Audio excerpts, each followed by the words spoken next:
साऊबाईच्या जत्रेत अखंड 2 बोकडाचं बनवलेलं एकदम रसरशीत कंडका सुक्क मटण बघितल्यावर तुमच्या पण तोंडाला पाणी सुटलं का नाही सांगा बरं. त्याच 2 अखंड बोकडाचा आर्क उतरलेला ह्यो साऊबाईच्या जत्रेतला गावरान रस्सा पण बघ. ह्यो पेल्यानं जीभ म्हणली पाहिजे ती तृप्ती म्हणते ती सुख हीच काय. जगाच्या पाठी तुम्ही कुठे बी जावा ह्या जत्रेत मिळणारं जेवण तुम्हाला कुठल्याच हॉटेलात मिळणार नाही. सांगली जिल्ह्यातलं तासगाव तालुक्यातलं मंगरुळ गावापाशी असणारं हे साऊबाईचं देवस्थान आहे, जिला नवसाची देवी म्हणून ओळखतो. आणि वट वागळाव आणि काळं मीठ होणे म्हणून तोंडाला बांधून सनकत गेलो आम्ही साऊबाईच्या रस्त्यात. आंबाच्या कमानीत एंट्री आतमध्ये मारून मग लागलो मेन रस्त्याला. पहिला का इकडे जिथं बगल तिथं जत्रा भरायच्या, म्हणजे ठिकठिकाणाने गावगावची लोक यायची तिथं जत्रा असायच्या. पण आता लई कमी अशी ठिकाण राहिले जिथं जत्रेसाठी ठिकाण आहे. काहीतरी मोजके आणि ठराविक ठिकाण आता जेवण बनवायसाठी इथं राहिलेत बरं. साऊबाईपाशी पोचलो, देवीचं दर्शन घेतलं आणि निघालो जेवायला. आज आमच्या रसव्याची का नाही 2 बोकडी होती, त्याच जेवण होते.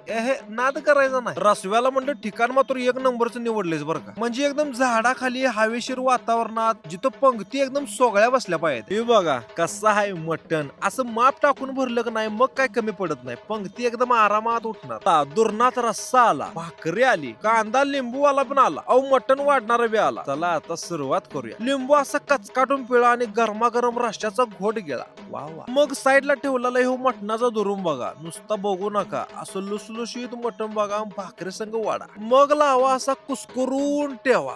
रसव्याला म्हणलं जेवण मात्र 1 नंबरच आहे बरं का भावा. त्याला म्हणलं आता परत नियोजन कवा. त्याच्या नियोजनाला आम्ही हायचो, पण तुम्ही इथं कधी जेवल्याला मला ते जरा एकदा सांग.